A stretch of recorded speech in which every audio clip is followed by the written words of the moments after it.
नारद जी बोले, ब्रह्मन, आपने भगवान शंकर तथा देवी सती के मंगलकारी सुयश का श्रवण कराया।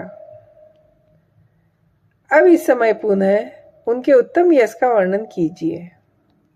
ब्रह्मा जी ने कहा, तुम मुझसे सती और शिव के चरित्र का प्रेम से श्रवण करो।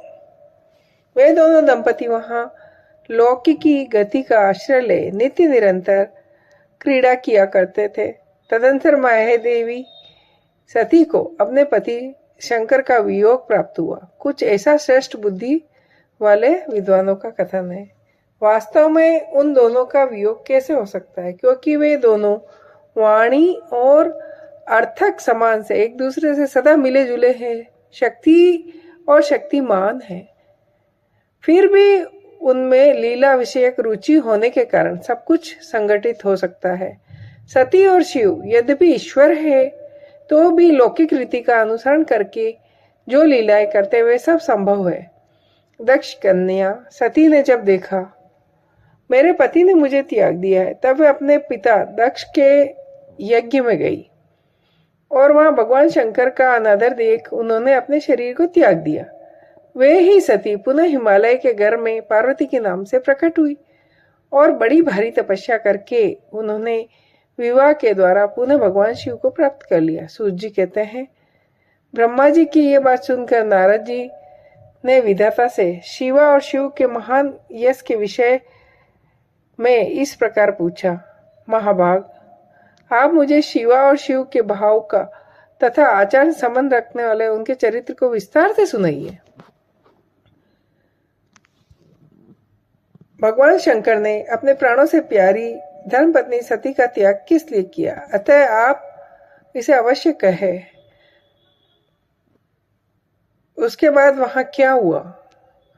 ब्रह्मा जी ने कहा, नारद, तुम महेशों के साथ बड़े प्रेम से चंद्रमौली का यह चरित्र सुनो।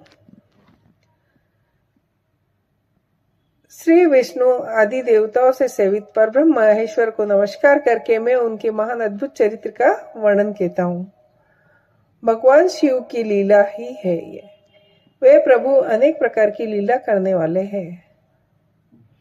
एक समय की बात है, तीनों लोकों में विचरने वाले भगवान रुद्र सती के साथ बेल पर आरूढ़ हो भूतल पर भ्रमण कर रहे थे।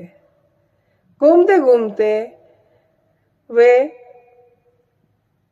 आए। वहां उन्होंने लक्ष्मण सहित भगवान श्री राम को देखा, जो रावण द्वारा छल पूर्वक हरी गई अपनी प्यारी पत्नी सीता की खोज कर रहे थे और वे हाँ सीता सीते ऐसा उच्चारण बार बार पुकार रहे थे और रो रहे थे। उनके मन में वीर्य का आवेश छा गया।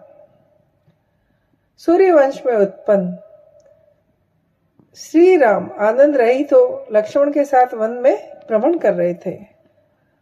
उस समय भगवान शंकर ने बड़ी प्रसन्नता के साथ उन्हें प्रणाम किया और जय जयकार करके दूसरी ओर चल दिए। शंकर ने उस वन में श्री राम के सामने अपने को प्रकट नहीं किया। भगवान शिव की मोह में डालने वाली ऐसी लीला देख सती को बड़ा विस्मय हुआ। वह उनकी माया से मोहित हो बोली। सती ने कहा, सर्वेश परब्रह्म परमेश्वर ब्रह्मा विष्णु आदि सब देवता आपकी ही सदा सेवा करते हैं। सबको आपका ही सर्वदा सेवन और ध्यान करना चाहिए। नाथ, ये दोनों पुरुष कौन हैं?